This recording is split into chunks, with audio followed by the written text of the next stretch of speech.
Welcome to Critical History.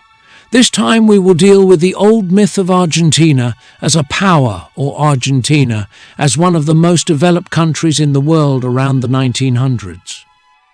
As many will know, this idea originates from an economic estimate that says that Argentina in 1895 had the highest product per capita in the world, and that until 1929 it would have been a world power and one of the richest countries on the planet. Even today's President Javier Milei is a defender of that idea.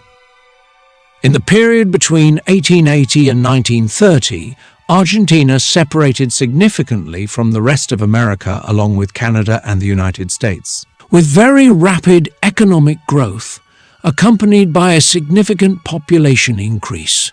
During those 50 years, Argentina maintained its agro-export model, through which it was able to eradicate a large part of illiteracy, was able to multiply private employment, was able to modernize its transportation infrastructure, and managed to ensure that urban workers could obtain salaries similar to those in Europe.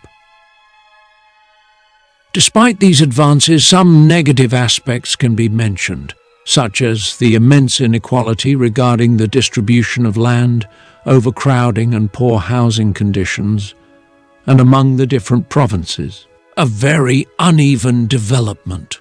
But beyond the criticisms that may be made of the model, it is worth asking where Argentina was located on the global stage and if it was a world power, as some say, or it was just a thriving, developing country having a good time. To obtain the answer, one must take into account the various factors that made it a power in 1914. The fields of science and technological innovation, the development of basic industries such as oil, coal, steel or electricity, the export of financial or business capital, the population and location of the country, and finally, the military power. In the field of science and technology around 1910, Argentina was in a marginal place. Innovations and advances occurred in Europe and the United States, allowing them to take advantage from the outset. Inventions such as the airship, the airplane, the automobile, the typewriter, the elevator, the gramophone, the automatic machine gun, or aspirin are some examples of innovations that occurred between 1880 and 1910 in these countries. The reality is that Argentina did not develop advances, but brought them from Europe and the United States. Another way to evaluate it is to see the Nobel Prize winners of the time. From 1901 to 1914, the prizes for advances in chemistry, physics and medicine almost all went to European hands, the United States being the only non-European exception with 2 Nobel Prizes. Unsurprisingly, Germany led the way with 14 awards, followed by France with 8 and the UK with 5. Argentina wasn't even on the map. As regards the development of strategic industries, Argentina was far behind. The country was the largest consumer of steel per inhabitant in Latin America, and the vast majority was imported. Imports of steel and its derivatives reached 30% of total imports. As far as coal is concerned, no mines were exploited, and the oil extracted in the country was insufficient, and most of it had to be imported. Black gold would only be extracted in larger quantities during the 20s with the creation of YPF under the direction of Enrique Mosconi. Although even so, a good percent continued to be imported until 1961. Regarding electricity, it began with the Argentine engineer Rufino Varela, who built small power plants and managed to illuminate San Martin Street, Florida Street, and part of the port and the docks of Buenos Aires. Beyond this, the real development would once again come from Europe, with the German and Swiss multinational companies. The German company, CATE or German Transatlantic Electricity Company, monopolized the electrical service of Buenos Aires, together with its counterpart of Swiss funds, the Italian-Argentine electricity company. Both divided the market and agreed not to compete, with a 50-year contract under their belt to provide their services throughout Buenos Aires. Closing this, it can be seen how Argentina did not have strategic industries and therefore depended on importing everything from abroad, be it steel, iron, coal, or oil, while electricity was entirely in foreign hands. And the latter leads us to the other field, that of capital and investment. Argentina at that time had very little capital of its own and depended heavily on foreign investment and the capital that entered the country. The state borrowed constantly to cover current expenses, construction and debt maturities. The ability to pay this debt depended on exports, which in turn depended on European demand. If the European demand decreased, there were fewer exports and the debt brought payment problems.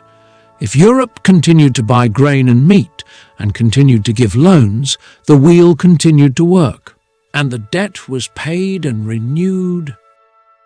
Foreign capital entered very fluidly and settled strongly in key sectors of the economy, developing them with large investments and generating monopolies.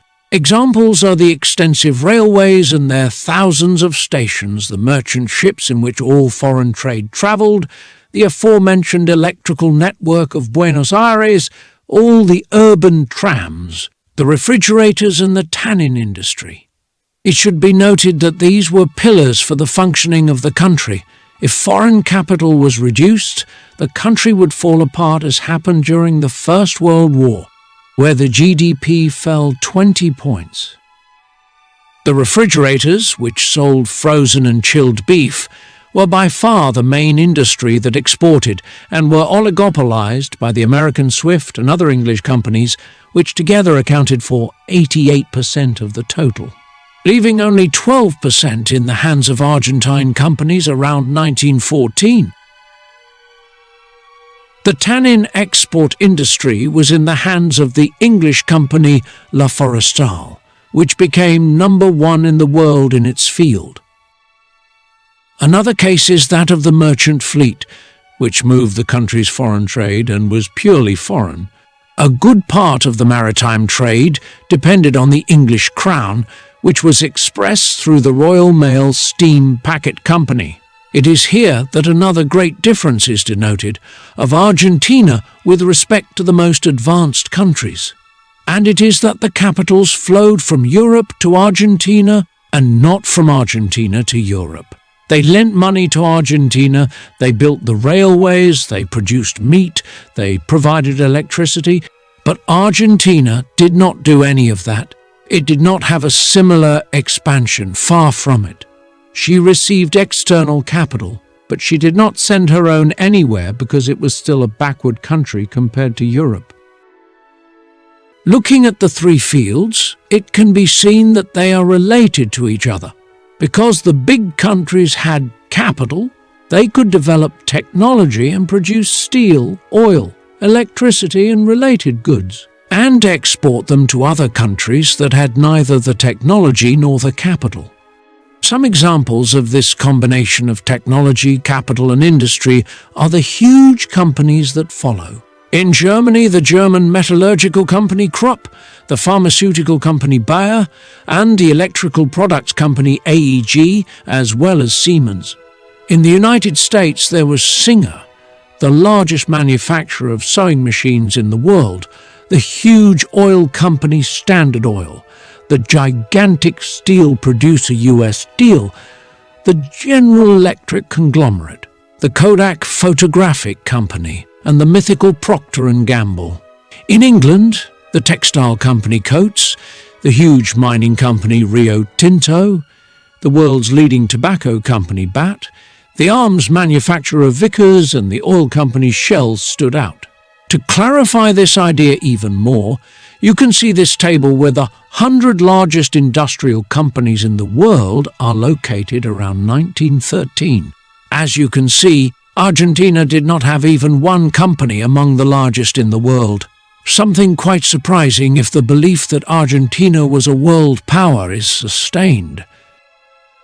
Going towards the field of population, it must be said that Argentina also lagged behind the most advanced countries.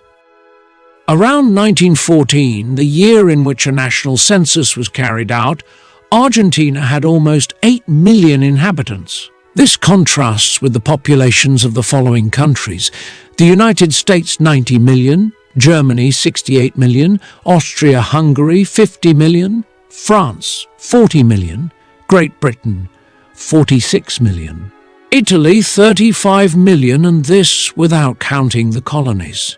Counting the colonies and protectorates, the United Kingdom had 458 million inhabitants, France around 90 million, and Germany 81 million. In short, the population of Argentina was much smaller than the industrial countries, and therefore its internal market was smaller, and the country was very sparsely populated. In terms of geography, although the country enjoyed various resources, its location isolated it from the world, being 20,000 kilometers from Asia and 11,000 kilometers from Europe. Powers must always have reasonable commercial access to other markets, as is the case of Germany, which is located in the center of Europe, of the United States, which has access to both oceans, or of China, which has access to all of Asia. Finally, it is time to talk about the military power of Argentina around 1914. And I say 1914 because between 1900s and 1914, the Argentine army was modernized. If the decade of 1890 is taken, the results would be even more negative. Although around 1914 the armed forces were modernized under the influence of the German army, and regionally they were the best. Military power was much lower than that of the UK, USA, France and Germany, due to the low population, almost no strategic industries and low technological innovation. To see the difference, it is enough to observe the number of troops that each country could mobilize around 1914. The Argentine army had around 15,000 professional soldiers and could mobilize up to 120,000 using the reserve system. This contrasts with 4 million for France and Germany and 1 million for Great Britain. I clarify that these are numbers prior to the Great War. Another sign is the weight of the armed fleet of each country.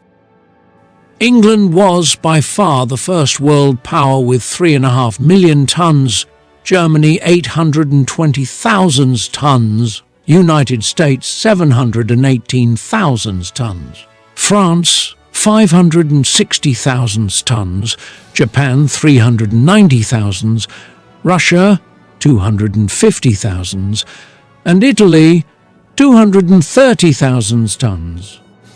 Argentina was eighth with 95,000 tons, and despite the privileged place, it was well away from the first 7 powers.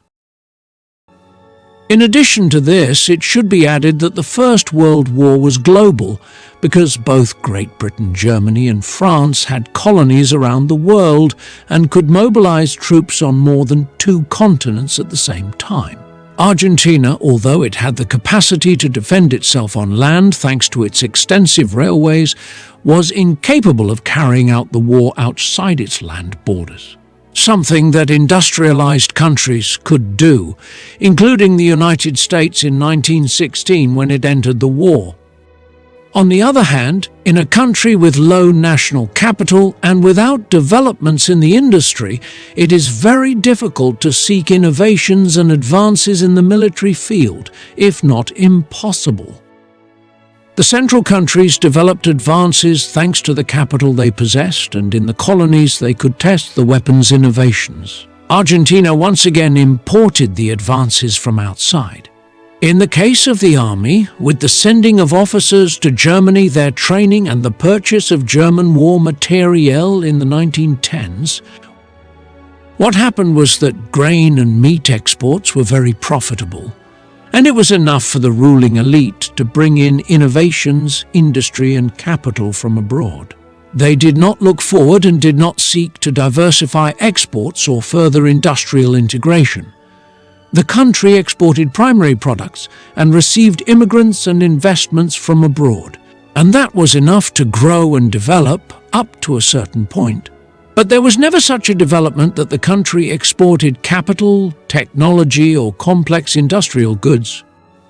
Therefore, when Great Britain began to close its commercial borders and the prices of grains and meats began to depreciate, Argentina was left stagnant.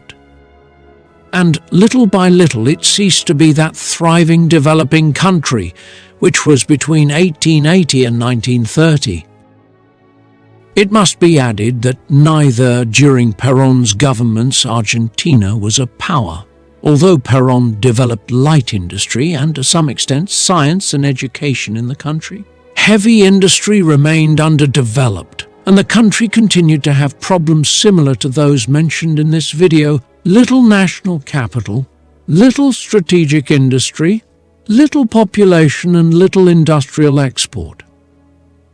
Thus, Argentina was always a developing agrarian country, with its ups and downs.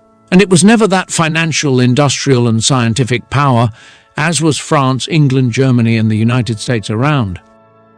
We hope you liked the video, and if you did, please like and subscribe.